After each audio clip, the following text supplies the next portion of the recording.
Vamos a empezar.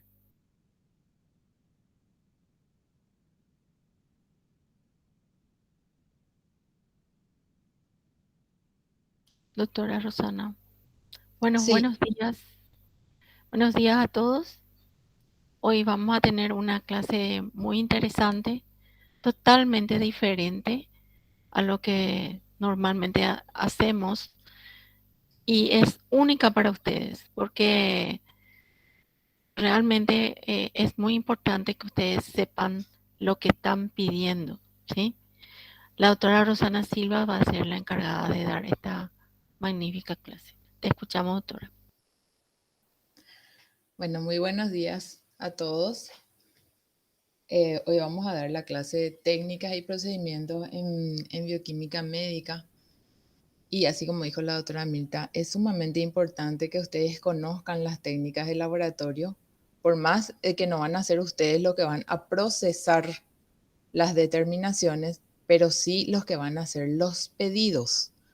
Entonces, es sumamente importante conocer las características de las pruebas y según su especialidad, estar siempre actualizados con relación a las nuevas determinaciones, las nuevas tecnologías que van apareciendo.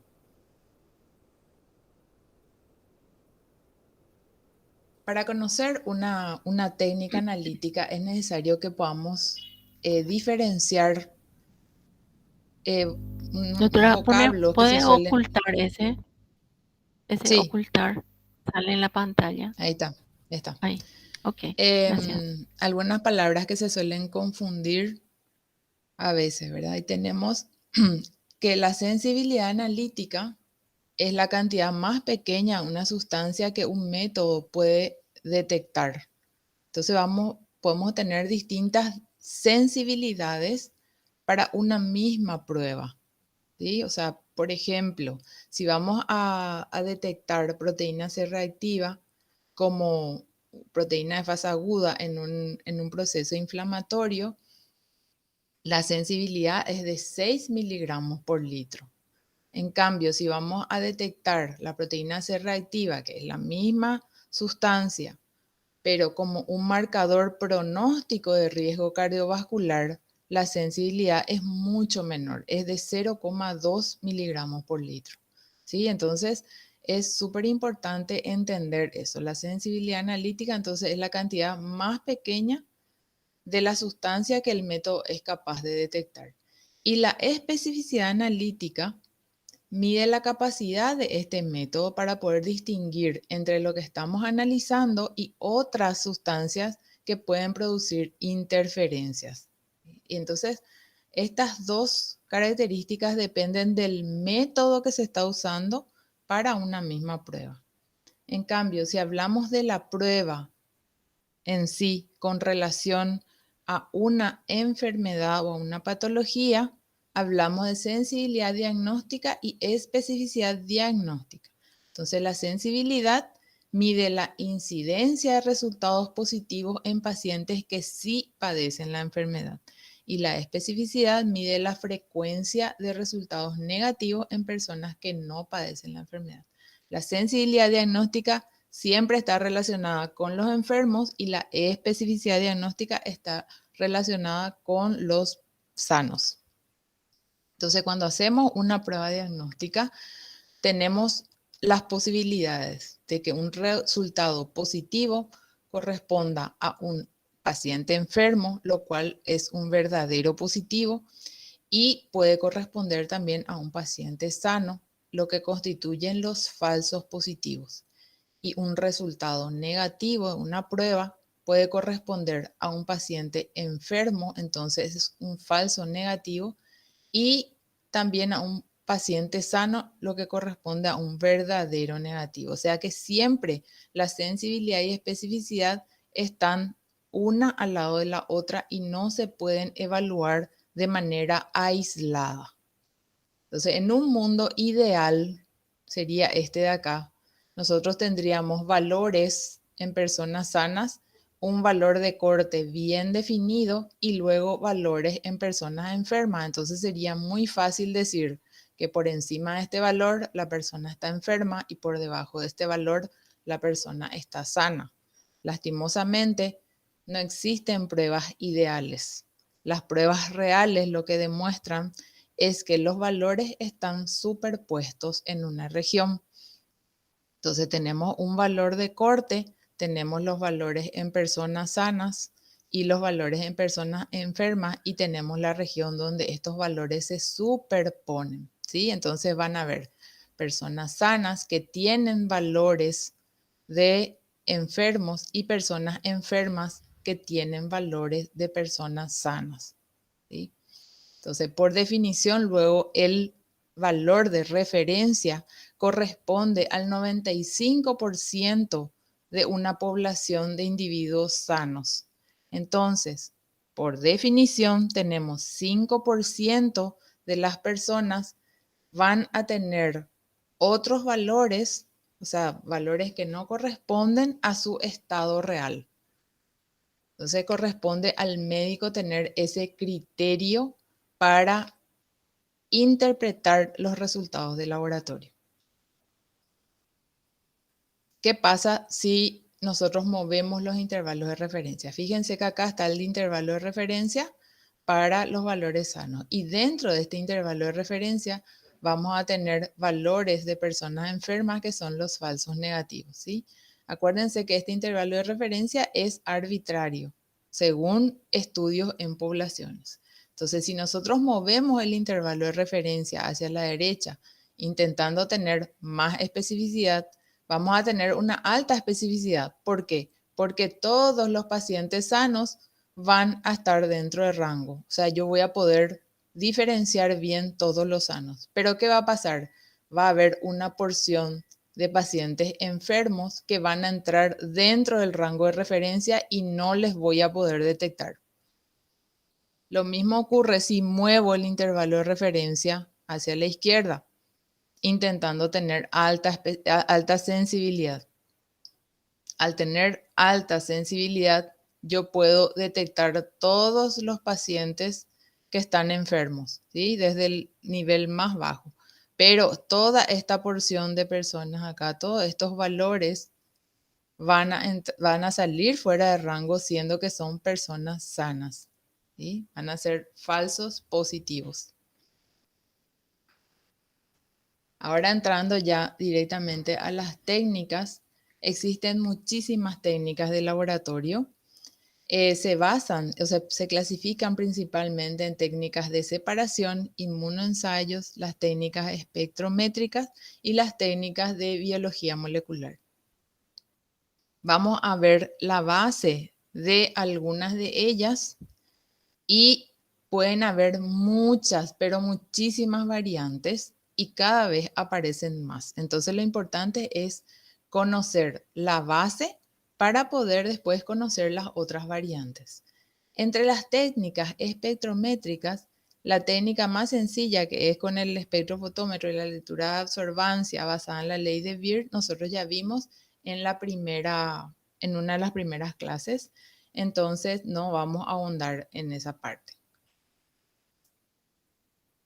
Entre las técnicas de separación, las que vamos a ver son la electroforesis y la cromatografía. Y entre la electroforesis en acetato de celulosa. Y la cromatografía en columna y la de intercambio iónico. Entonces, en la electroforesis, lo que queremos hacer es separar partículas cargadas mediante su velocidad de migración. Entonces, se usa muchísimo para separar compuestos con carga neta. Y lo que nosotros ya vimos en la clase de proteínas es la separación de las proteínas por medio de esta técnica, ¿verdad? Es una técnica sencilla, es rápida y requiere pequeñas cantidades de muestra. Para las proteínas utilizamos un pH de 8,6 para asegurar que todas tengan carga negativa y la muestra se aplica en el extremo de la tira que está cercano al polo negativo para que ellas migren hacia el polo positivo. Y luego se hace una cuantificación por densitometría. Entonces tenemos acá las cubetas de electroforesis, tenemos el buffer y tenemos las tiras, ¿sí? Y acá se hace la siembra de la muestra, ¿sí? Cercano al polo negativo, y lo que va a ocurrir es el avance de las proteínas hacia el polo positivo. Una vez que se termina la corrida electroforética, se hace una detección por tinción, ¿sí? Y quedan las tiras así teñidas, y eso se cuantifica por densitometría obteniéndose los gráficos del proteinograma que ya conocemos. Entonces utilizamos para la separación de proteínas del suero o la orina el análisis de las lipoproteínas, como vimos también en la clase pasada, y análisis de isoenzimas como la CK-LDH, hemoglobina y el LSR. La otra técnica de separación es la cromatografía. En este caso es un proceso físico y las moléculas de una muestra, o sea, los componentes de una mezcla se van a separar de acuerdo a su afinidad por la fase móvil o la fase estacionaria. Entonces, en la fase móvil podemos tener líquido o gas y en la fase estacionaria un sólido o un líquido. En la cromatografía en columna, la fase estacionaria está dispuesta en una columna y las moléculas de una mezcla se van a ir separando de acuerdo a la afinidad que tengan por esa fase estacionaria. Acá, mirando un ejemplo, tenemos la matriz, que es la columna con la fase estacionaria. Entonces lo que hacemos es aplicar la muestra, que es una mezcla de sustancias, y aplicamos un solvente. Entonces, a medida que va fluyendo el solvente a través de la columna, se va a ir separando la mezcla en sus componentes de acuerdo a la afinidad que tengan por fase móvil o fase estacionaria. Entonces, lo que va a ocurrir acá, la porción verde es la que tiene más afinidad por la fase estacionaria, tiene más afinidad por la columna, entonces queda retenida por la columna. Y la rojita tiene más afinidad por el solvente, entonces va fluyendo a través de la columna. Entonces, si ponemos un tubo, podemos recolectar esta primera parte, que es la parte que tenía afinidad por el solvente. Y luego, para poder obtener el componente que está pegado a la fase estacionaria, hacemos un cambio de pH o de solvente y podemos recolectar en otro tubo la otra porción. Entonces, de una mezcla de proteínas, tenemos proteínas separadas. Una variante de la cromatografía en columna es la que es de intercambio iónico. En este caso, la separación se va a basar en la carga iónica. Entonces, la diferencia es que en la fase estacionaria tiene una matriz con carga. Entonces, tenemos, por ejemplo, si la matriz tiene una carga positiva, lo que va a ocurrir es que al colocar una mezcla de sustancias, las sustancias con carga negativa van a ser atraídas por la matriz con carga positiva y estas van a ser retenidas. En cambio, las moléculas con carga positiva van a sufrir una repulsión por la matriz y van a eluir primero. Entonces, para poder después separar estas moléculas que están pegadas con carga negativa, cambiamos el pH del solvente y vamos a invertir la carga. Una aplicación clínica interesante es la determinación de la hemoglobina glicada por cromatografía de intercambio iónico. Cuando ocurre una glicación de la hemoglobina, lo que pasa es que hay una reacción de condensación entre el aldehído de la glucosa y el amino terminal de la cadena beta de la hemoglobina. Entonces, lo que pasa es que al tener su grupo amino sustituido por glucosa, la hemoglobina glicada, que es la HbA1c, tiene una carga positiva menor que la hemoglobina A no glicada. Entonces, esa característica hace que sea menos retenida en una matriz con carga negativa. Sabemos que la hemoglobina glicada se utiliza para el control y seguimiento de pacientes diabéticos. Entonces, acá tenemos que la matriz tiene carga negativa y las moléculas que tienen mayor carga positiva, las celestitas, tienen 2 signos más. Entonces van a quedar más retenidas por la matriz negativa. En cambio, la hemoglobina glicada, que es menos positiva, va a eluir primero, porque es menos retenida por la matriz con carga negativa.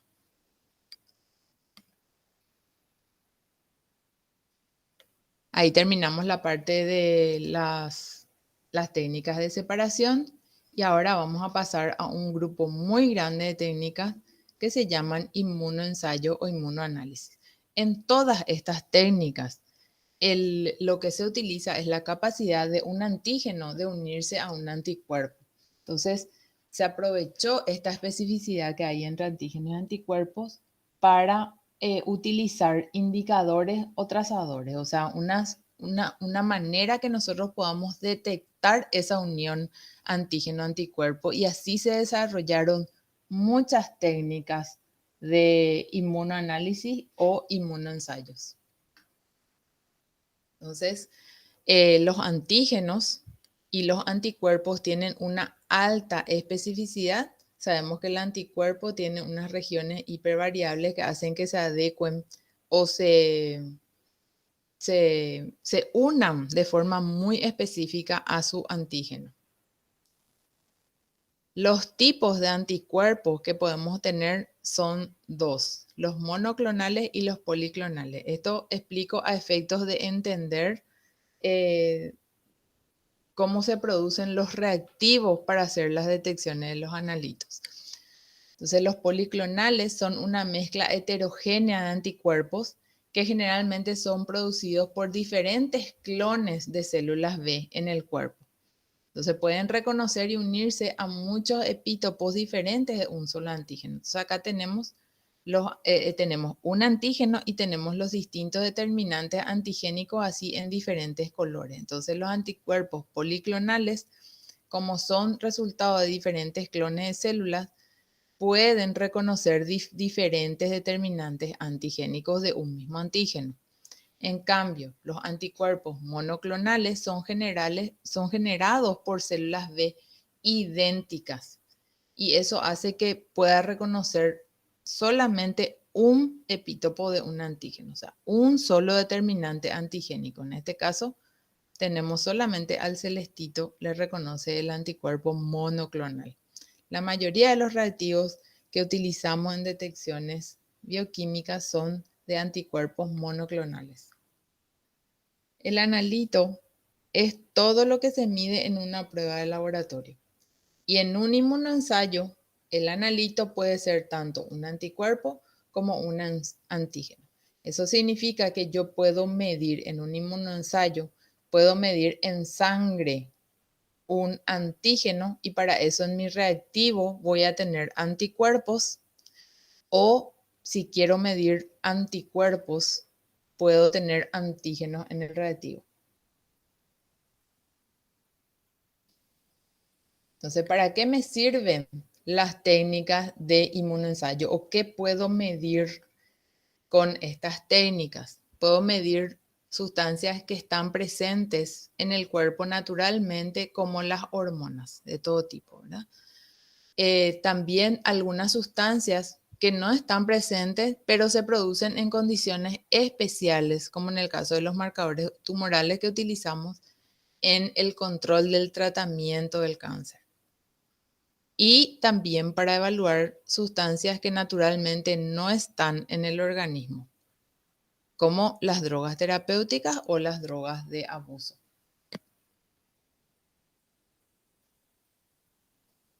Entonces, como dije, la base es la formación del complejo antígeno-anticuerpo, y la diferencia entre las distintas técnicas va a estar dada por la manera en que visualizamos este complejo. Entonces, para eso utilizamos una señal o un marcador.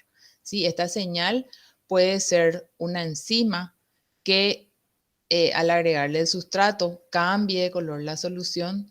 Puede ser una sustancia que reaccione y haga y cuyo producto emita luz, o puede ser una sustancia que de por sí sola, por el hecho de estar, emita fluorescencia. Entonces, las diferencias principales van a estar en las señales y en la manera en cómo se da la formación de este complejo antígeno-anticuerpo, pero la base de todos los inmunoensayos es la misma.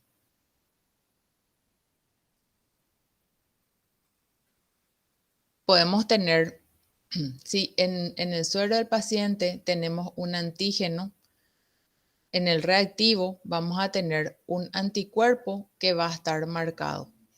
Entonces, al producirse la unión antígeno-anticuerpo marcado, yo puedo ser capaz de detectar esta señal que se va a dar solamente si se forma el complejo. También puede ocurrir que haya competencia de unión, o sea que tengo un anticuerpo en el reactivo y también tengo un antígeno marcado en el reactivo, y yo quiero medir el mismo antígeno, pero en sangre del paciente.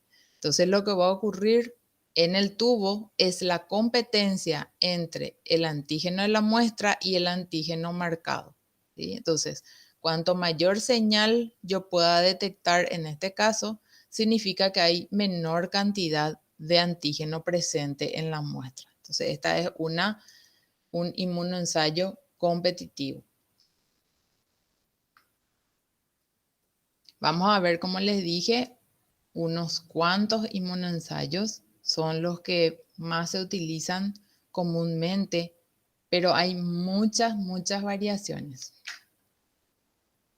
Empezamos con el ELISA, que es el análisis inmunosorbente con enzima ligada, haciendo la aclaración que es una técnica de laboratorio que se utiliza para muchas determinaciones, porque mucha gente cree que el ELISA es solamente para HIV, y sí corresponde un análisis muy importante, una técnica muy importante utilizada para el HIV, pero se utiliza también para muchas otras sustancias. La característica del ELISA es que en esta prueba los componentes de la reacción se absorben, o sea, quiere decir que quedan pegados a una superficie de forma inespecífica, y a partir de ahí se hace la determinación.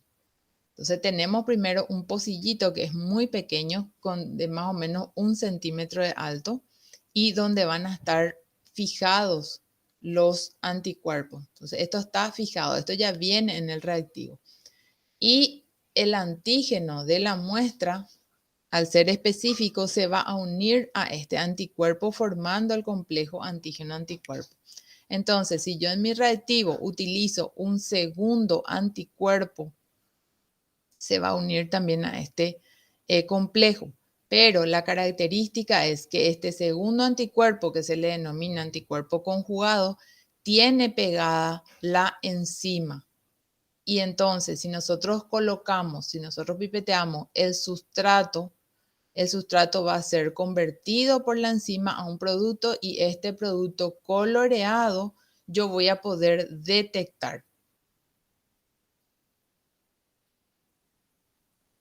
Existen varios tipos de ELISA, y vamos a clasificar en dos tipos, que son el competitivo o el no competitivo. En el caso del competitivo, fíjense que acá tenemos el antígeno que está pegado al pocillito y tenemos un anticuerpo de captura. Y el antígeno que queremos detectar es idéntico al que tenemos pegado al pocillito, ¿sí? Al que viene con el reactivo. Esto está en el reactivo y esto está en la muestra del paciente. Entonces lo que va a ocurrir es una competencia entre unión del antígeno del suero del paciente con el anticuerpo de captura, o los que están pegados al pocillito, ¿sí? Y entre un paso y otro se hacen distintos lavados, o sea, varios lavados. Y al agregar un segundo anticuerpo que tiene una enzima, este se va a unir a todo lo que esté pegado al pocillito. Y al agregar un sustrato, este va a producir color.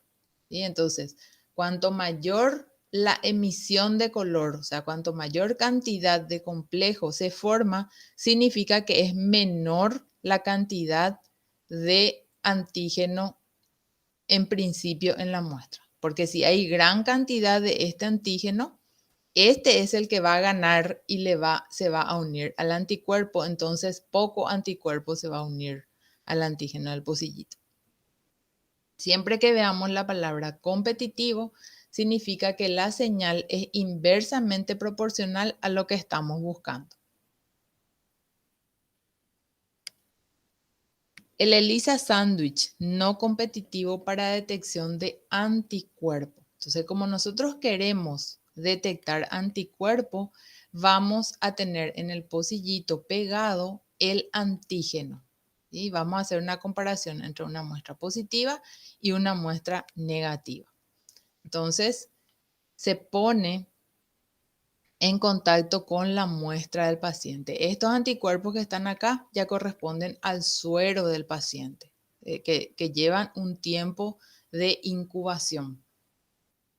Cuando existe el anticuerpo específico para el antígeno que estamos buscando, este anticuerpo se va a pegar, se va a unir de forma específica con el antígeno. En el caso de la muestra negativa, no existe el anticuerpo específico y queda libre. Entonces, acá, ¿cuál es la diferencia entre los dos? Que se hace un lavado y un lavado que es sumamente importante en la técnica de ELISA que sea correctamente hecho. ¿Sí? Entonces acá al realizar el lavado se elimina todo lo que no esté unido al pocillo. Entonces queda acá pegado el anticuerpo específico y acá queda libre. Fue eliminado todo lo que no estaba unido al pocillito.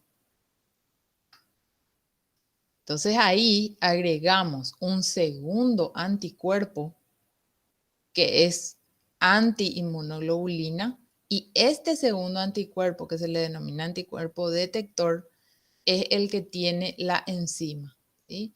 En este caso, este anticuerpo detector, como es una antiinmunoglobulina, no encuentra ninguna inmunoglobulina a cual unirse y queda en solución.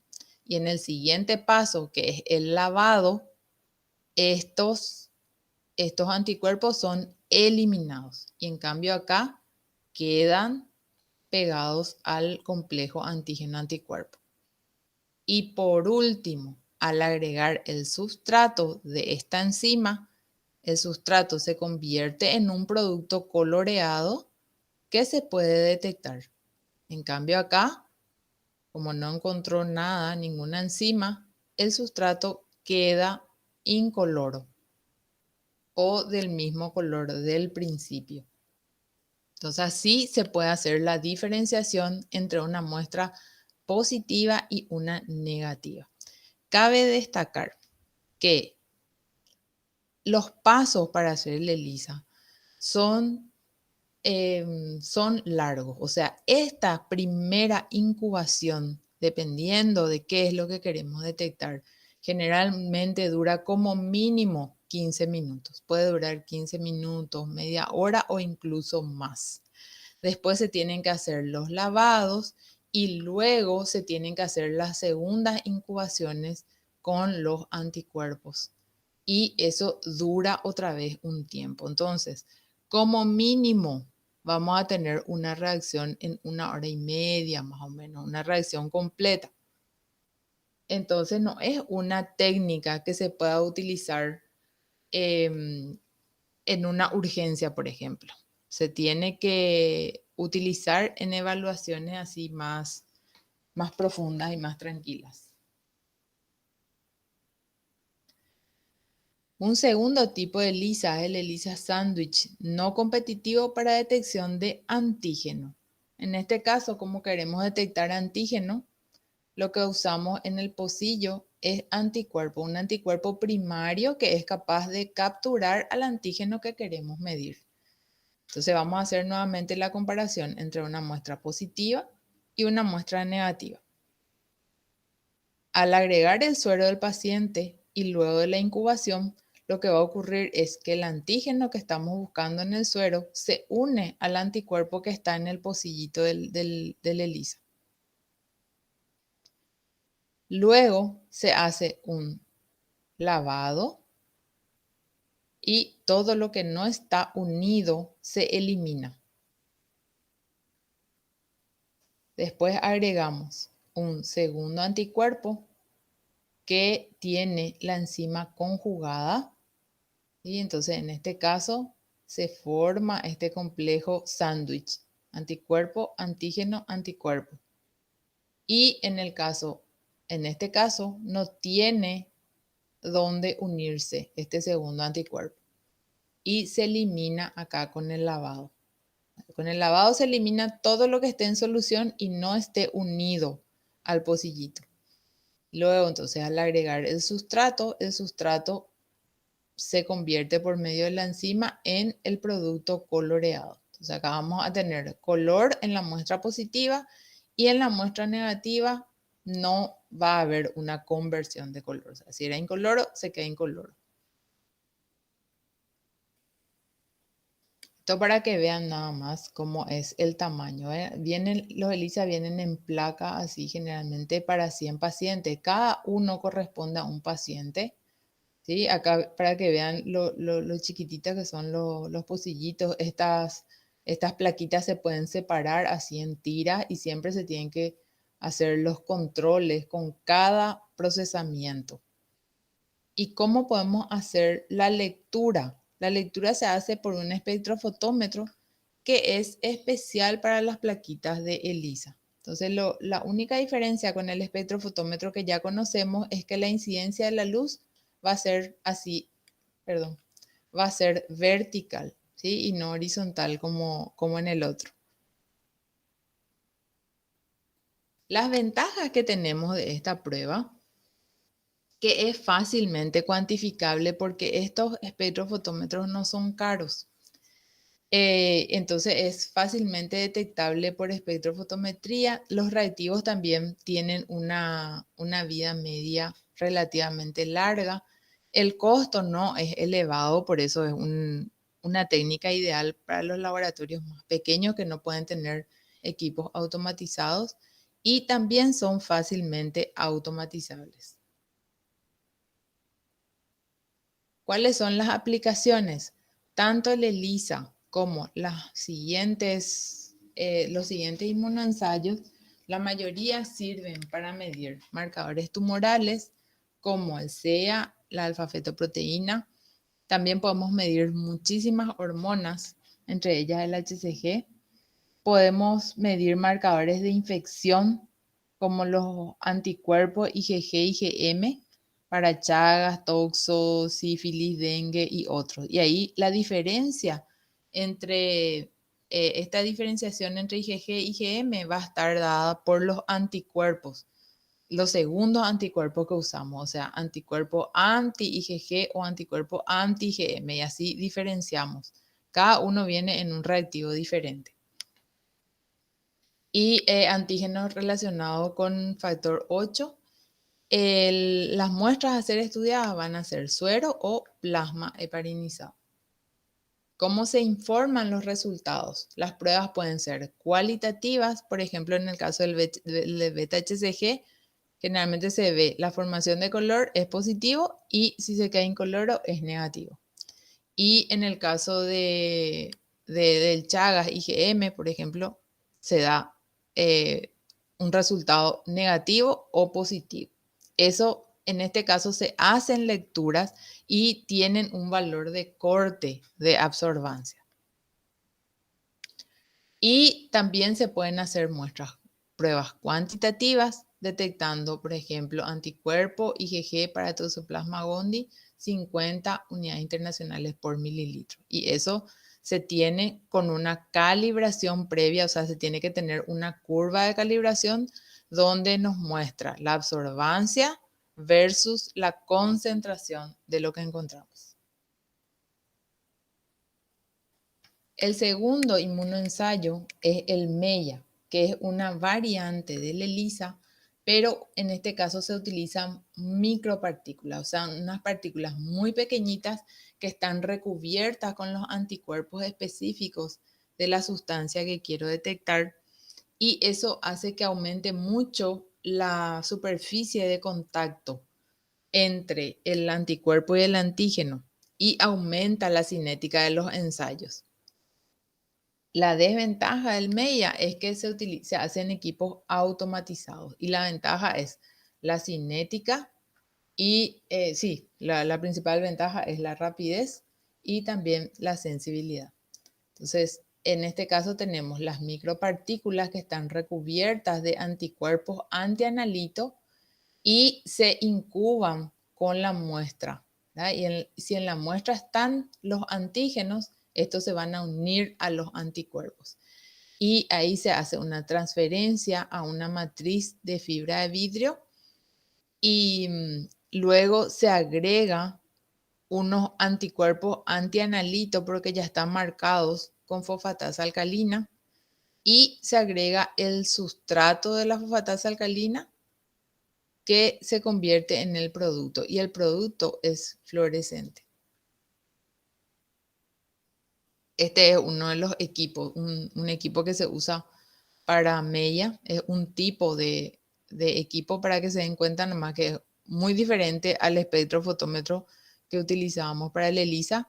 Este es un equipo automatizado, grande, sumamente caro y cuyos reactivos también son caros. Las aplicaciones clínicas son prácticamente las mismas que para el ELISA y el informe de resultados generalmente se da en forma cuantitativa y con interpretaciones. O sea, en el caso de que sean cuantitativos, da directamente las concentraciones y en el caso de los cualitativos, da la señal que emite el equipo con la interpretación si es positivo o negativo.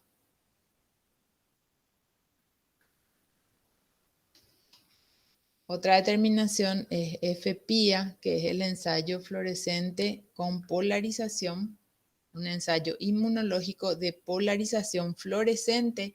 En este caso es un ensayo competitivo para detectar antígenos de bajo peso molecular y que se encuentran en baja proporción en sangre o en líquidos biológicos.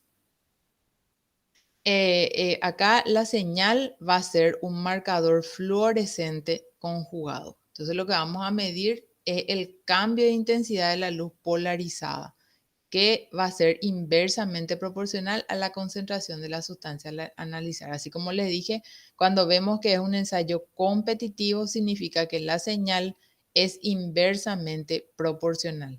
Y los marcadores que se suelen utilizar son la fluoresceína, la rodamina y la umbeliferona, que son marcadores fluorescentes, o sea, son sustancias fluorescentes. Entonces acá tenemos, por ejemplo, tenemos el anticuerpo y le agregamos la muestra del paciente, ¿verdad? Y lo que queremos detectar son estas sustancias que son unas toxinas. Entonces, acá en la muestra que no tiene las toxinas, al agregarle el trazador que es fluorescente, lo que va a ocurrir es que los anticuerpos se van a unir al trazador y eso va a hacer que haya una tasa de rotación menor, o sea, se vuelven como más pesados y rotan más lentamente y eso hace que se pueda detectar una alta polarización, ¿sí? O sea, una alta señal. Entonces, cuando no hay o cuando hay muy poco de lo que estamos buscando, la señal que detectamos va a ser alta, ¿sí? En cambio, cuando se pueden unir estos antígenos a los anticuerpos, o sea que existe la sustancia que estamos buscando, al unir al trazador, el trazador ya no encuentra tantos anticuerpos al que unirse, entonces se une a pocos anticuerpos y la mayor proporción se va a dar de anticuerpos con la sustancia a analizar. Entonces, en este caso, tenemos una mayor tasa de rotación y una polaridad menor, o sea, una polarización menor. Vamos a detectar menos señal. Entonces tenemos una curva característica de un ensayo competitivo que es una relación inversa entre la señal que detectamos y la concentración de analito. O sea, cuanto mayor la polarización en unidades significa que es menor la concentración de lo que estamos buscando.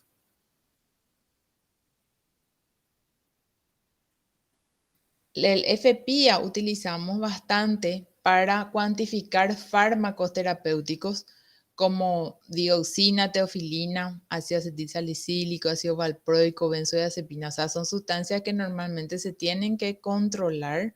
Entonces utilizamos FPIA para ese control. También se puede utilizar para drogas de abuso y algunas hormonas. ¿Cómo se informa? Fíjense, ácido valproico y carbamazepina y tenemos en microgramos. ¿Por qué? Porque están en pequeñas concentraciones en sangre. Luego tenemos la quimioluminiscencia. Esta es una técnica que se está utilizando mucho ahora por su alta sensibilidad y especificidad y se basa en que se emplean también micropartículas que tienen los anticuerpos, pero en este caso la marca es el éster de acridina o luminol. Entonces lo que ocurre es que hay una reacción química donde este éster de acridina se oxida y ahí se puede detectar la luz emitida. Los tipos de quimioluminiscencia pueden ser por competencia o pueden ser tipo sándwich. Entonces acá tenemos el anticuerpo primario que se une al antígeno y tenemos el anticuerpo secundario. Y acá está el luminol, ¿verdad? Y se oxida y esta conversión, esta reacción es la que emite luz y esa luz es la que podemos detectar. Las aplicaciones clínicas, las mismas que tanto LISA como MEIA. Y el informe de resultados. Bien, que acá tenemos, por ejemplo, troponina en nanogramos por mililitro, TSH en microunidades internacionales por mililitro. Puede detectar muy pequeñas concentraciones de sustancias. Otra técnica muy utilizada es la inmunofluorescencia. En la inmunofluorescencia se utiliza la unión antígeno-anticuerpo, donde está unida una sustancia fluorescente que se denomina fluorocromo. Entonces, estas sustancias tienen la capacidad de emitir ondas luminosas a una longitud de onda diferente de la que reciben. Por ejemplo, el isotiocianato de fluoresceína. En el caso de la inmunofluorescencia, necesitamos ciertas adaptaciones en el laboratorio. Primero, que el laboratorio necesita un lugar especial para hacer la inmunofluorescencia. Tiene que ser un cuartito oscuro, un cuarto cerrado y con oscuridad, la máxima oscuridad para que se pueda detectar la fluorescencia. También se necesita un microscopio que esté adaptado para hacer la lectura. Y lo más importante, se necesita personal entrenado. Tiene que ser una persona que sepa procesar y sepa interpretar, porque si no se vuelve una interpretación muy subjetiva. Entonces acá tenemos el microscopio que es adaptado para inmunofluorescencia y la base de la técnica podemos tener directa o indirecta. En el caso de la directa tenemos el antígeno y directamente se une el anticuerpo unido a la fluoresceína y se puede detectar por microscopía. ¿Sí? En este caso, el antígeno es directamente la muestra biológica. Y en el caso de la indirecta, tenemos el antígeno que viene con el reactivo y tenemos el anticuerpo y un segundo anticuerpo que está unido a la fluoresceína. Y acá este anticuerpo generalmente está en sangre. Y tenemos el antígeno que viene en el reactivo y el anticuerpo también viene en el reactivo. En la directa habíamos dicho que se forma un solo sistema antígeno-anticuerpo.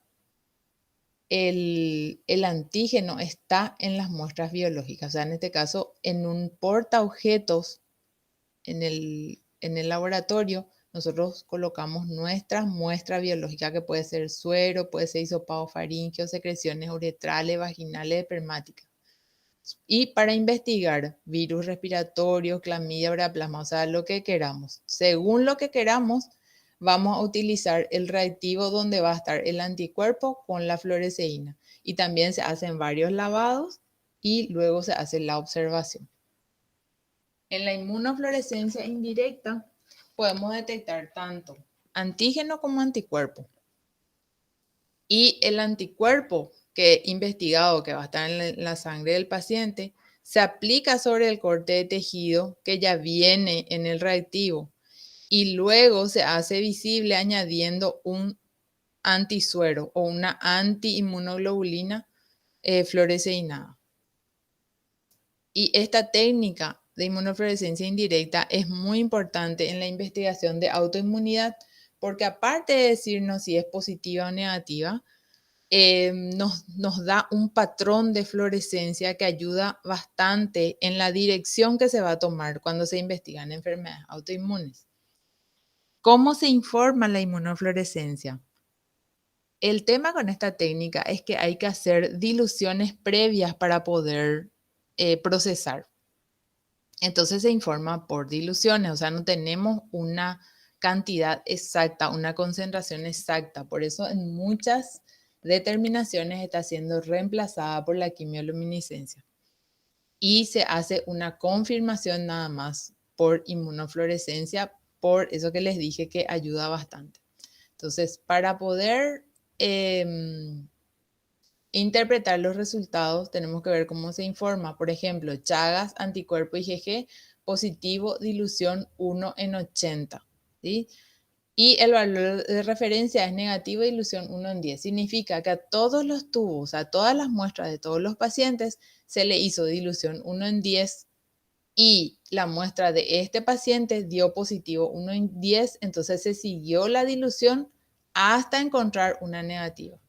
Y la anterior positiva era la 1 en 80. En el informe cualitativo se informa nada más que positivo cuando hay presencia de fluorescencia y negativo cuando hay ausencia de fluorescencia. Este es el portaobjetos que viene para IFI, o sea, ya viene en el reactivo y los antígenos ya están pegaditos según lo que queramos detectar. Y así es como se ve en el microscopio. La fluoresceína se ve fluorescente. En el caso que utilicemos rodamina, se ve así de color rojito.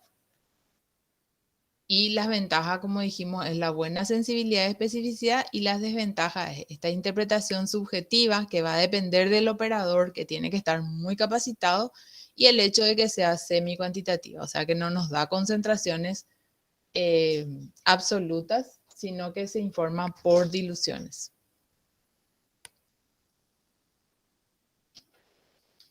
Cuando digo que es importante para la investigación de la autoinmunidad, es por esto. Por ejemplo, cuando se hace detección de anticuerpos antinucleares, se pueden encontrar distintos patrones de fluorescencia. O sea, utilizando el mismo reactivo y diferentes sueros, ¿verdad? Lo que se encuentran es distintos patrones. Entonces, de acuerdo a los patrones que se encuentran con los anticuerpos antinucleares, te puede ir guiando a enfermedades asociadas. Entonces, de acuerdo al patrón que encuentro, yo puedo ir haciendo otras determinaciones que me van a ayudar a confirmar el diagnóstico presuntivo. Este cuadro de acá no es para que ustedes aprendan así como tal los patrones ni nada de eso, sino que para poder entender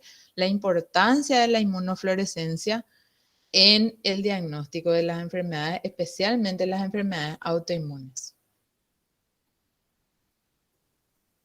Otra determinación, otro inmunoensayo es la inmunodifusión radial, que se utiliza mucho en los laboratorios, y en este caso tenemos una placa donde hay un gel y en ese gel está embebido el anticuerpo anti lo que queremos determinar. Entonces nosotros pipeteamos la muestra del paciente en una proporción muy pequeñita y lo que va a ocurrir durante las siguientes 48 a 72 horas es la migración así radial, o sea, en forma radial va a ir migrando van a ir migrando las sustancias y a medida que le encuentra al anticuerpo específico, lo que va a ocurrir es que va a precipitar. Y esa precipitación va a ser directamente proporcional a la cantidad o a la concentración de la sustancia que estamos buscando. Tiene una incubación de 48 a 72 horas y utilizamos para hacer el dosaje de inmunoglobulinas como IgG, IgM, IgA, ¿sí? Pero acá estamos hablando de inmunoglobulinas totales, no son las específicas para una enfermedad u otra, son inmunoglobulinas totales en suero. También podemos hacer para complementos como C3, C4 y muchas otras sustancias. Entonces, cuando tenemos después de las 48 a 72 horas la migración total, fíjense que acá la incubación se hizo en cámara húmeda, este es un algodoncito húmedo.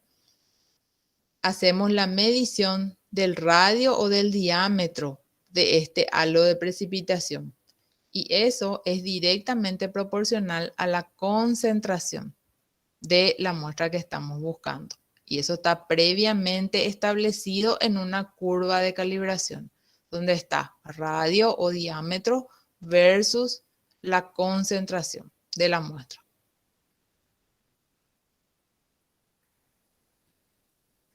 Acá tenemos los métodos espectrométricos, que son turbimetría y nefelometría. En este caso tenemos que la turbimetría mide el descenso de la luz transmitida a través de la disolución de partículas a consecuencia de su dispersión.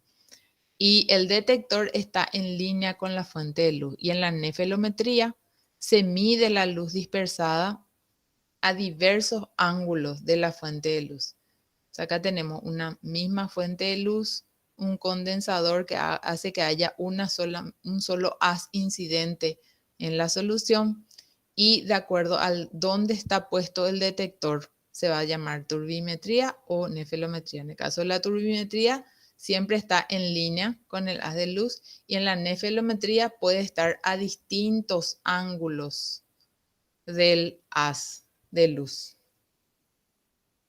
Y elegir una de las determinaciones u otra, o sea, una de las técnicas u otra, ya que se utiliza el mismo equipo, va a depender de el tipo de sustancia que se quiera analizar. Generalmente usamos la turbimetría para grandes concentraciones de partículas que dispersan luz y la nefelometría para pequeñas concentraciones de partículas dispersadoras de luz.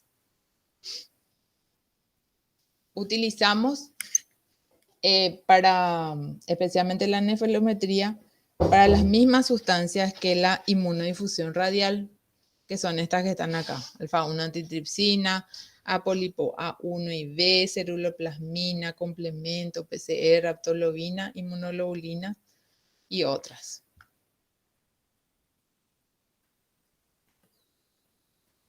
La inmunocromatografía es lo que conocemos comúnmente como test rápido, ¿verdad?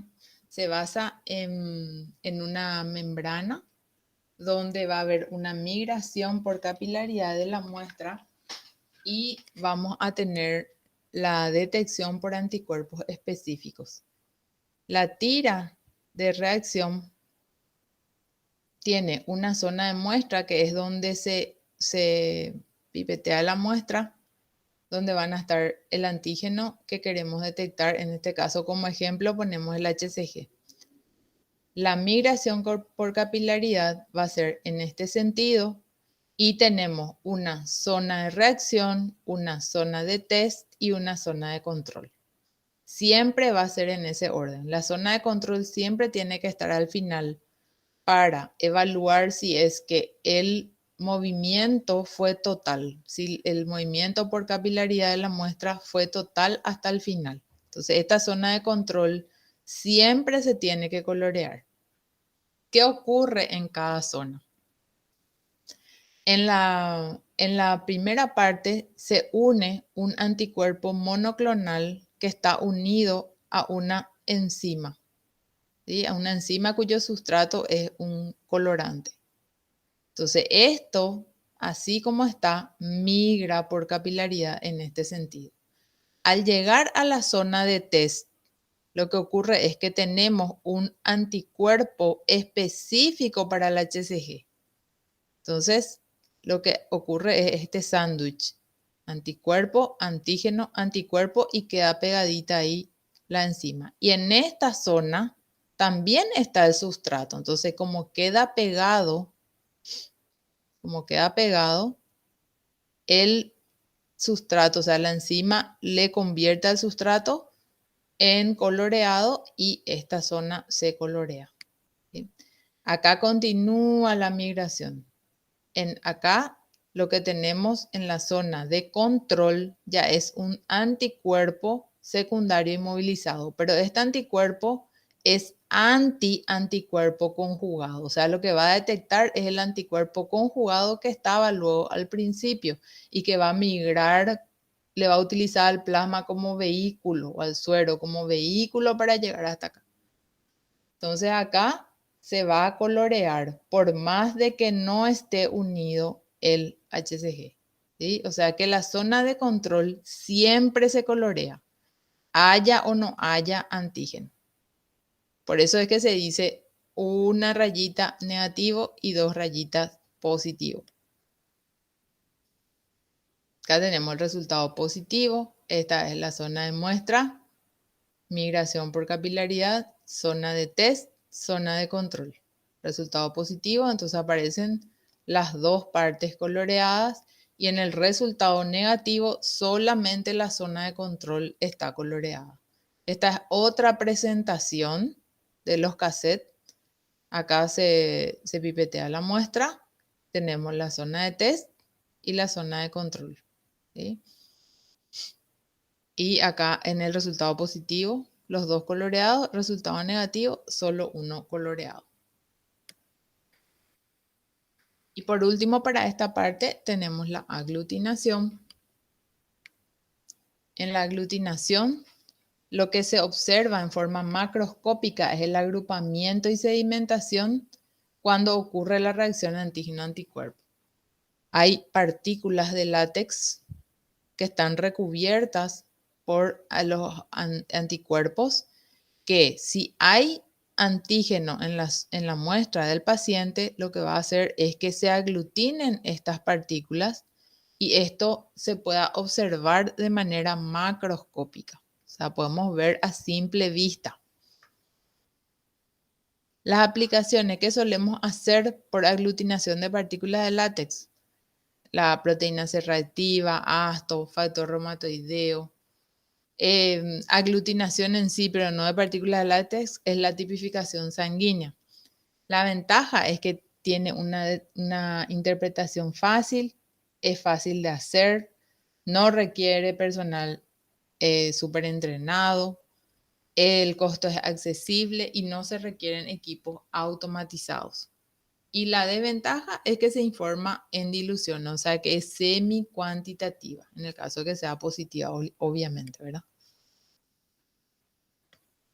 Un tipo de aglutinación donde lo que se aglutinan son los glóbulos rojos es la reacción de tipificación sanguínea, o sea, determinar el grupo sanguíneo de una persona, ¿verdad?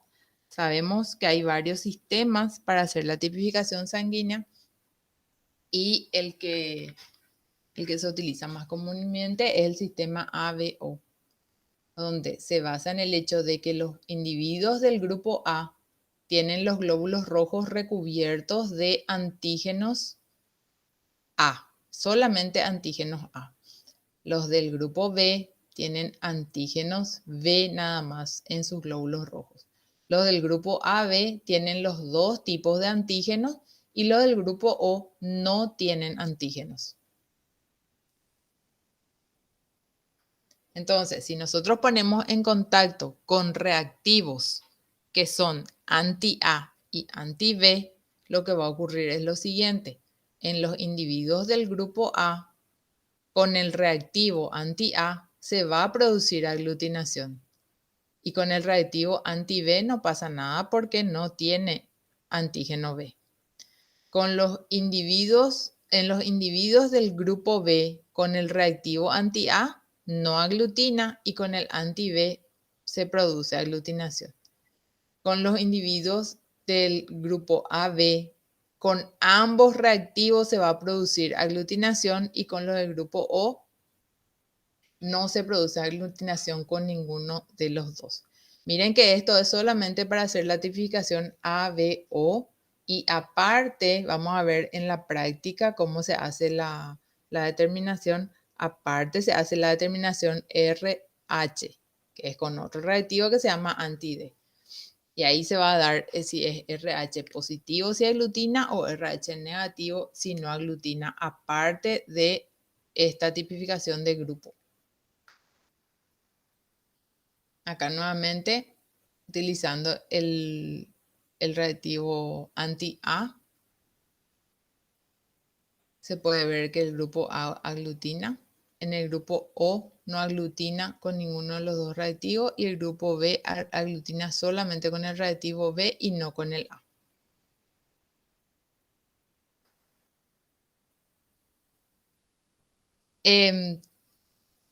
Es una variante, o sea, lo que vimos hasta ahora fueron los inmunoensayos así más utilizados. Les quería traer también la citometría de flujo, que es una técnica que ahora se utiliza mucho en investigación, en investigaciones y diagnósticos más finos, ya que es una técnica bastante sofisticada. De una vez se puede hacer identificación, recuento y clasificación de células según las características morfológicas, el hecho de que tengan o no biomarcadores. Los citómetros de flujo constan de un tubo así muy finito y transparente donde las células van pasando de a una y reciben la incidencia de luz y esa luz es transmitida y dispersada de acuerdo a los distintos tipos de células y de acuerdo al gráfico que se obtiene después, nosotros podemos hacer inferencia de acuerdo, con base a su naturaleza, tamaño y complejidad celular. Entonces, acá tenemos el citómetro de flujo, tienen el tubo acá finito donde van los distintos tipos de células. Acá se pone la muestra, que es la mezcla de células, y recibe la luz láser y lo que ocurre es que va a transmitir y van a haber distintos detectores que van a recibir las señales emitidas por esas células y de acuerdo al patrón de señales se puede saber qué tipo de célula y la cantidad que hay. ¿Por qué es importante el citómetro de flujo? Porque nos ayuda en la diferenciación celular, que es muy importante en algunos tipos de investigaciones. Por ejemplo, en el estudio de subpoblaciones linfocitarias en las inmunodeficiencias, en el caso de las enfermedades autoinmunes, en las infecciosas, en las neoplasias, en los trasplantes. O sea, podemos utilizar para muchas investigaciones. Este es un ejemplo, obviamente no es para que ustedes aprendan. En la enfermedad celíaca sabemos que hay una atrofia de las vellosidades intestinales y una de las características de la biopsia es que hay infiltración de linfocitos. Entonces, hacer un linfograma intraepitelial por citometría de flujo ayuda, o sea, es un plus al hacer la biopsia para aumentar esa especificidad de la biopsia. Entonces acá se puede ver en una mucosa sana el patrón de distribución. Y fíjense que acá los linfocitos intraepiteliales constituyen nada más que un 5% en una mucosa normal. En cambio, en un paciente celíaco, como aumenta al 31%. Y otra vez, la diferenciación, los tipos de linfocitos también ayudan en ese diagnóstico. Acá tenemos los natural killer 34% y fíjense que en el celíaco baja a 0,2%.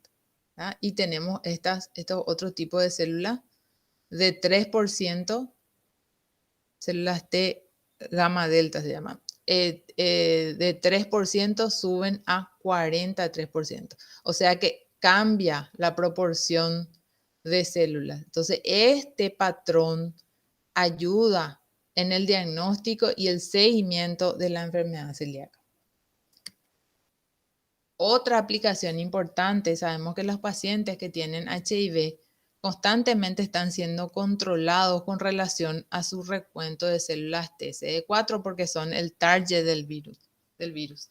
Entonces, por citometría de flujo también se puede hacer este recuento. En el caso del HIV, vamos a mirar un poquitito una de las técnicas que se usó muchísimo para la confirmación y se sigue utilizando en el seguimiento de pacientes con VIH. Se llama Western Blot y se basa en una técnica de inmunotransferencia. En esta técnica se detectan anticuerpos específicos para antígenos del HIV.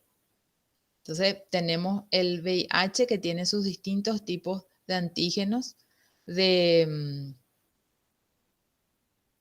tipo antígeno de superficie, no me viene la palabra, y están los de la cápside, perdón, los de la cápside y los del centro, que es el core.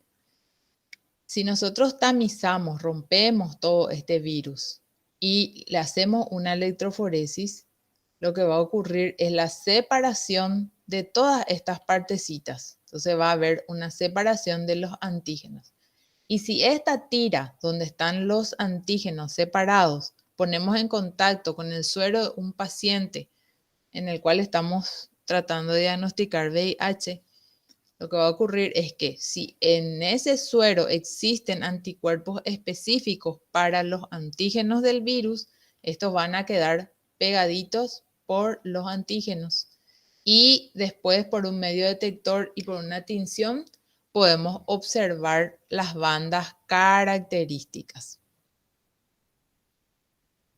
Entonces, acá tenemos los pasos donde se extrae el VIH, se desestabiliza y se extraen los antígenos.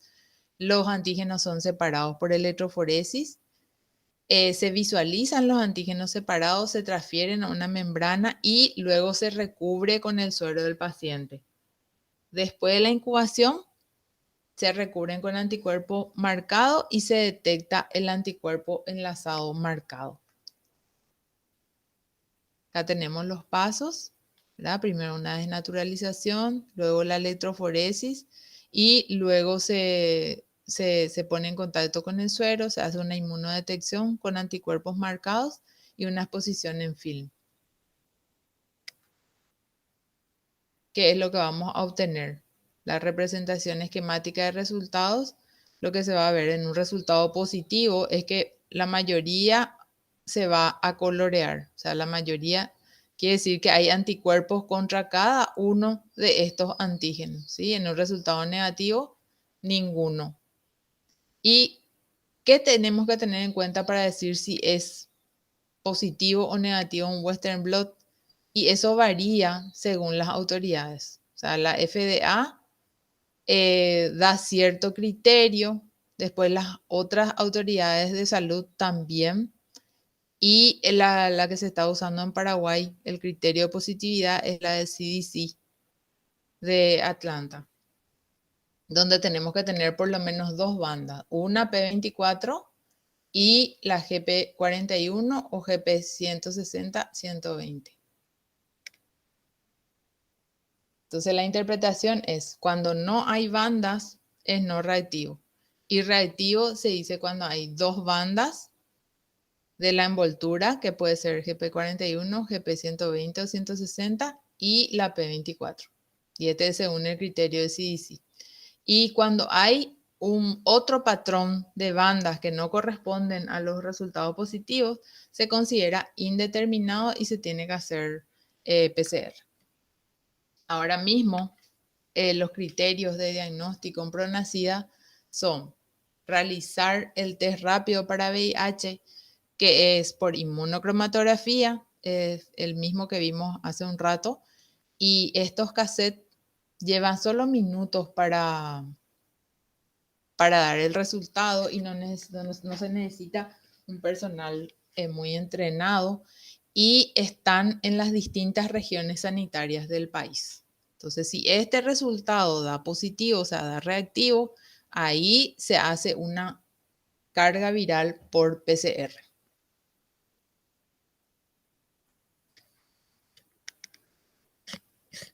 Ahora vamos a ver algunas técnicas de biología molecular aplicada a medicina.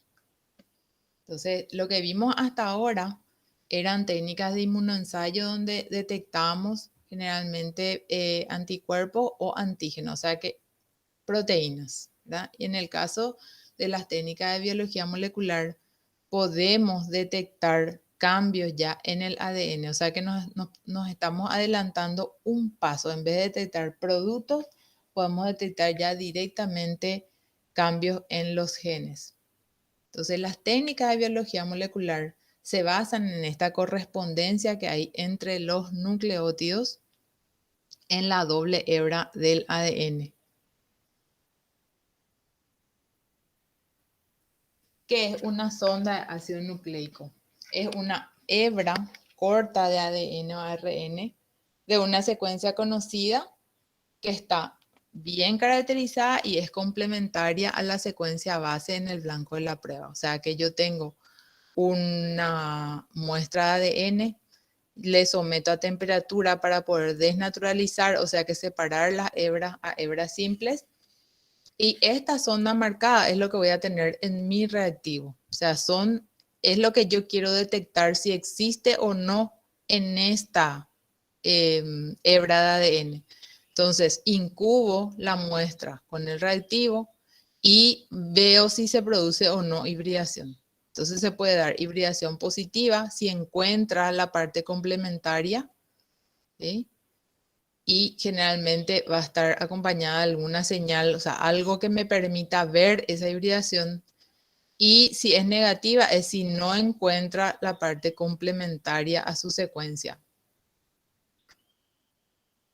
Acá hay otra forma de expresar, ¿verdad? Siempre hay una desnaturalización o separación de la doble hebra y se tiene una sonda que está bien caracterizada en el reactivo y ahí se produce un híbrido DNA sonda.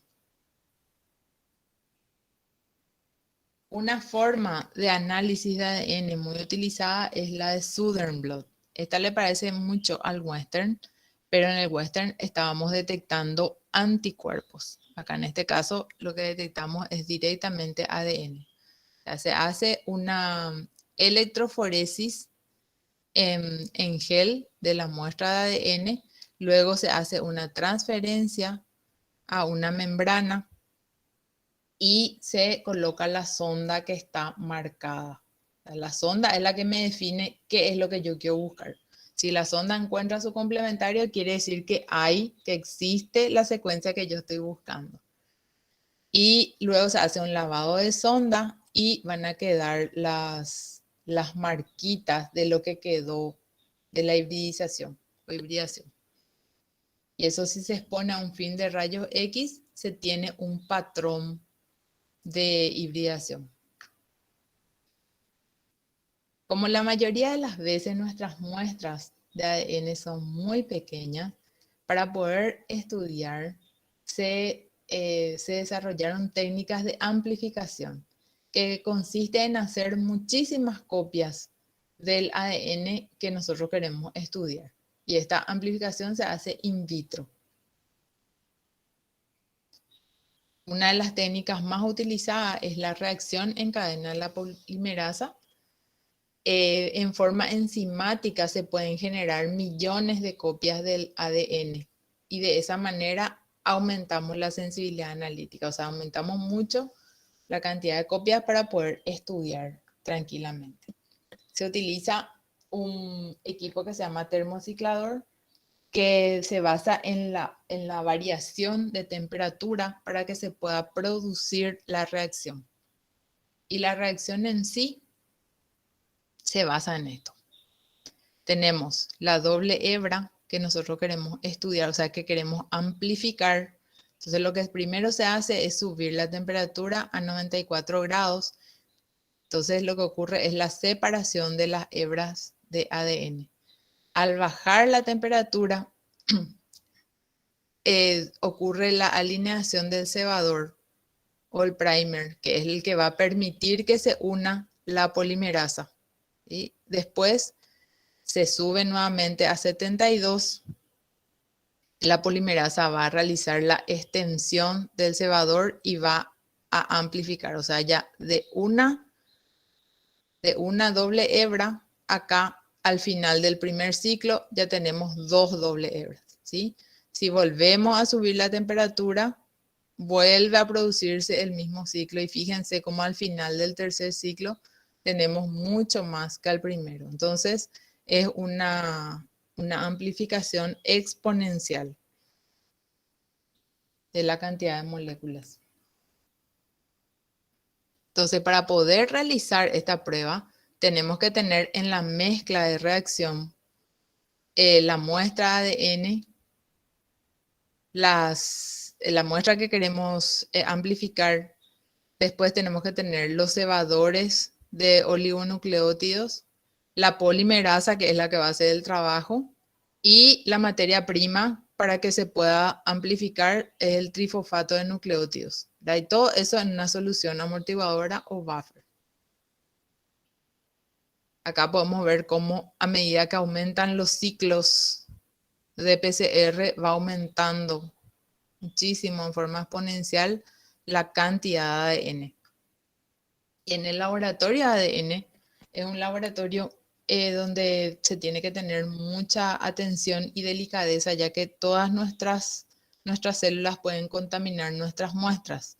Entonces, generalmente tienen áreas que no se pueden mezclar. O sea, se tiene que hacer en áreas separadas. La preparación de la reacción, en el área 2 se hace el procesamiento y luego se hace el revelado y la detección del producto amplificado. Entonces, esto tiene que ser unidireccional. Todo uno se tiene que cambiar para pasar de un área a la otra.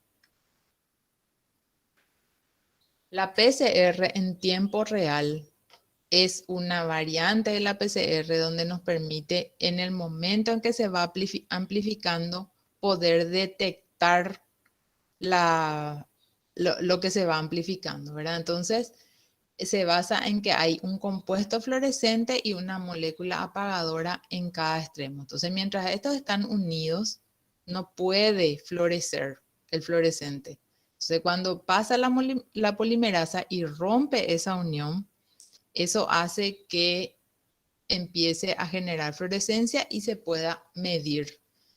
Y la cantidad de señal va a ser directamente proporcional a la cantidad de moléculas que se van polimerizando. O sea, acá tenemos, ¿verdad? Tenemos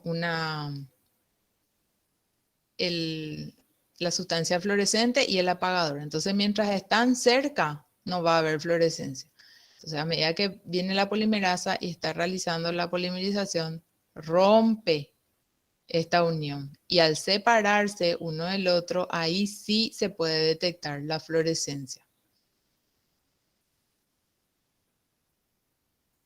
También se puede dar que haya un fluoróforo donante y uno aceptor. Entonces ahí recién cuando estén unidos los dos se pueda detectar fluorescencia.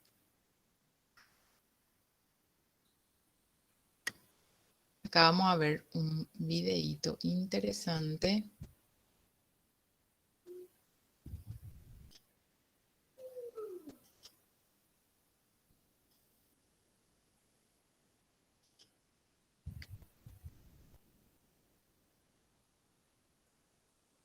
Actualmente en España, el coronavirus se está diagnosticando. ¿Se escucha ahí el video? Sí, Sí. Ah, genial. sí. Mediante qPCR, también llamada Real-Time PCR.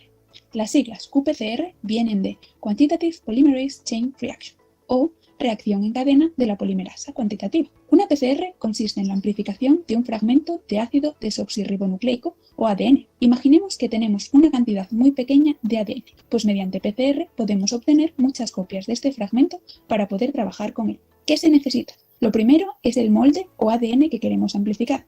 Luego necesitaremos primers específicos, también llamados oligonucleótidos o simplemente oligos, que son fragmentos de ADN pequeños y complementarios al inicio y al final de la región que queremos amplificar. Una enzima polimerasa capaz de llevar a cabo la reacción de amplificación, nucleótidos, las piezas que componen el ADN, y cambios de temperatura. Veamos primero la base de esta técnica. A una temperatura como la de nuestro cuerpo, 37 grados o incluso superior, el ADN se encuentra en su forma nativa, de doble hélice, con las dos cadenas apareadas.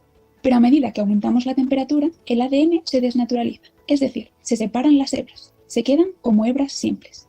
Ahora, si recordamos, en nuestra mezcla hay pequeños fragmentos que aparean específicamente con el ADN que queremos amplificar. Entonces, si bajamos la temperatura lo suficiente para que estos pequeños fragmentos se unan al molde, tendremos esta situación. A continuación, tenemos que subir la temperatura hasta la cual la enzima polimerasa es capaz de hacer su función, que es fabricar más ADN. Es decir, empezando en el extremo que deja el primer, es capaz de leer la hebra molde y poner el nucleótido complementario en la nueva hebra, hasta llegar al final. Así es como en un primer ciclo de amplificación, de un solo fragmento de ADN obtendremos 2, por lo que en el siguiente ciclo de 2 tendremos 4, en el siguiente de 4 tendremos 8, y así sucesivamente con la cantidad de ciclos que queramos poner. ¿Qué es importante de todo esto? Que la PCR es una técnica de amplificación que nos sirve para aumentar en gran cantidad nuestro ADN de partida. ¿Cómo se utiliza esto para el diagnóstico del coronavirus? Pues bien, primero extraemos la muestra del paciente, que será un exudado nasofaringeo o orofaringeo, un esputo o un lavado broncoalveolar, porque como sabemos el virus afecta al sistema respiratorio. En esta muestra va a estar el virus y por tanto su material genético, que en el caso del coronavirus es ácido ribonucleico o ARN. El primer paso que tenemos que hacer es retrotranscribir el ARN a ADN. Se hace mediante un proceso parecido al de PCR en el que no nos vamos a meter.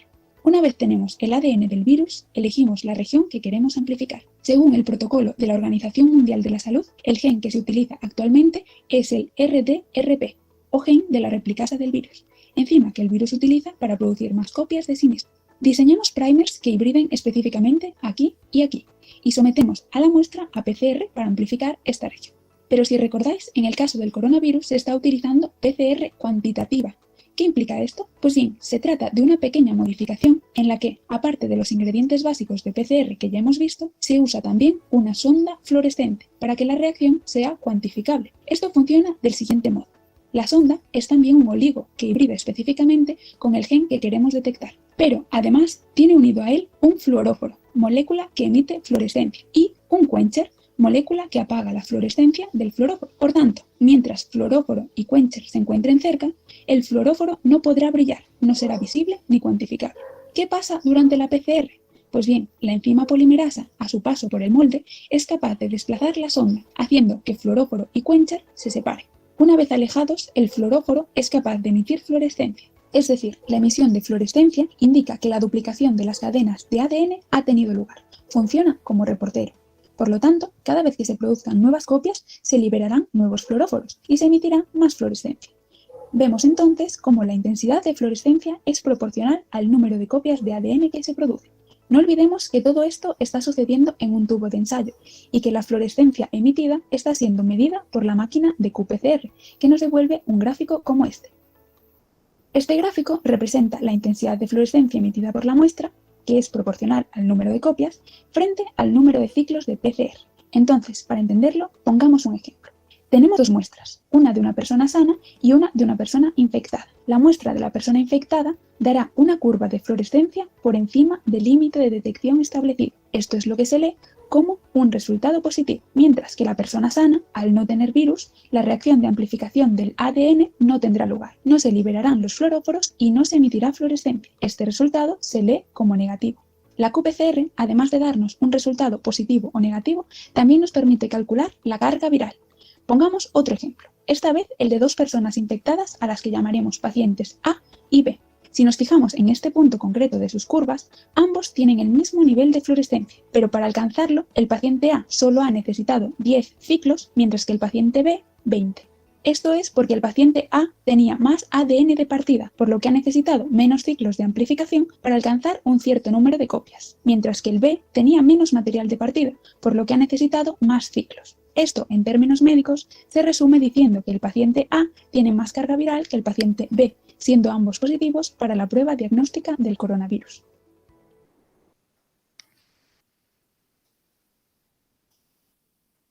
Excelente.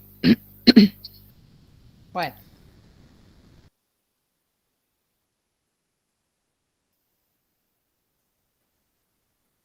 Entonces ahí pudimos ver espectacularmente cómo se hace el diagnóstico de COVID. Y acá podemos ver las aplicaciones de la PCR, ¿verdad? En el diagnóstico médico, que es lo que a ustedes les interesa, pero también se puede utilizar en análisis medioambiental, en la arqueología, medicina forense, en análisis de medicamentos. Entonces, en el diagnóstico médico se está utilizando mucho para hacer diagnósticos rápidos. Por ejemplo, en el caso de pacientes internados, donde hay una sepsis, no se puede esperar mucho tiempo de cultivo para para instaurar un tratamiento. Entonces, en ese caso, se utilizan reacciones de de PCR. Fíjense que acá es un panel de sepsis donde se pueden detectar bacterias, levaduras y genes de resistencia a antibióticos. En total se pueden detectar 24 patógenos de una vez en poco tiempo.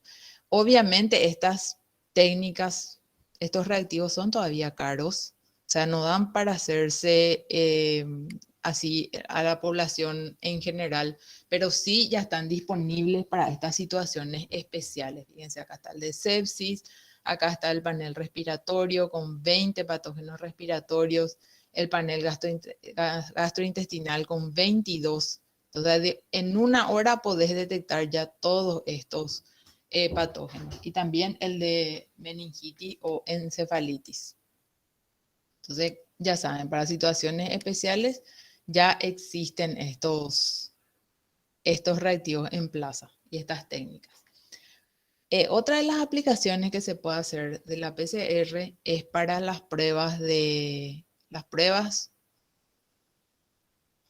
no es solamente de paternidad, sino que para identificar individuos, ¿verdad? En el caso de la identificación, utilizamos una zona de los cromosomas que se llaman VNTR, o sea, se denominan variaciones en tándem de número variable.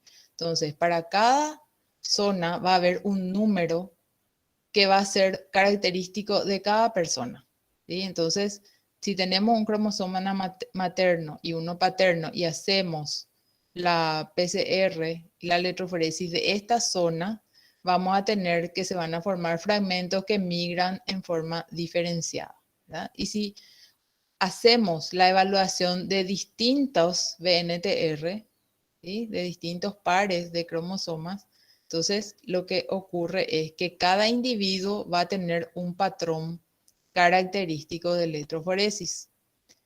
Y eso hace que cuanto mayor sea la cantidad de VNTR estudiado, hace que haya un patrón muy característico e individual, que es como un código de barra, que es prácticamente imposible que dos personas tengan el mismo código de barras, ¿sí? Entonces es sumamente interesante esta técnica para poder identificar individuos.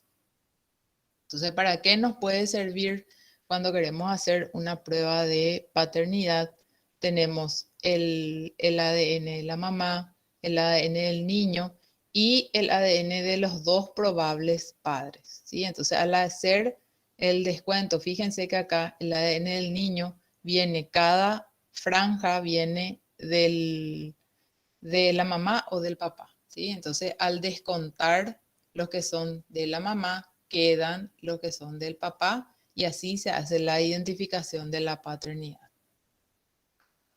También en el caso de una escena del crimen, cuando se encuentra alguna muestra, se hace una comparación con el ADN de la víctima y también de los sospechosos y así se puede, al comparar, se puede saber quién es el culpable de un crimen.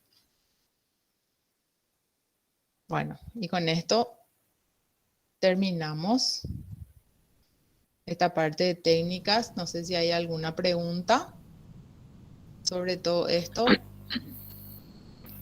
Qué poquito estamos. Sí, ustedes son los valientes Los que valientes son. estuvieron Mira, presentes. esta es nuestra verdadera convocatoria, si nos llamamos listas, qué triste. No, pero chicos, esto es bastante complicado de entender, ¿sí? Y realmente a veces el médico no sabe lo que pide. Entonces pide todo encimado o pide ya por un método que ya está obsoleto, ¿verdad? Entonces las interpretaciones tienen que ser perfectas. Siempre ustedes tienen que hacer ese tema de saber qué es lo que están pidiendo. Supongan ustedes el fundamento de lo que piden, una resonancia, una, qué sé yo, algo que no sea relacionado con el laboratorio, ¿verdad? Tienen que saber el por qué, no solamente la interpretación. La próxima clase vamos a hacer les vamos a presentar a ustedes cómo se informan todo esto que dio la doctora. Y van a ver ustedes las diferentes formas de interpretar un solo resultado por diferentes métodos. Y es bastante complicadito. O sea que les felicitamos el aguante que nos hicieron hoy fuera de... Pero la verdad que este año nosotros no tuvimos la culpa porque hubieron demasiados cambios a última hora, ¿verdad? Les agradecemos mucho su presencia incondicional. Ustedes sí son nuestros incondicionales. Bueno, que pasen súper bien, doctora Rosana. Espectacular tu clase. Gracias. Bueno, muchas gracias. Buen fin de semana. Hasta luego. Gracias, profe. Dale, dale.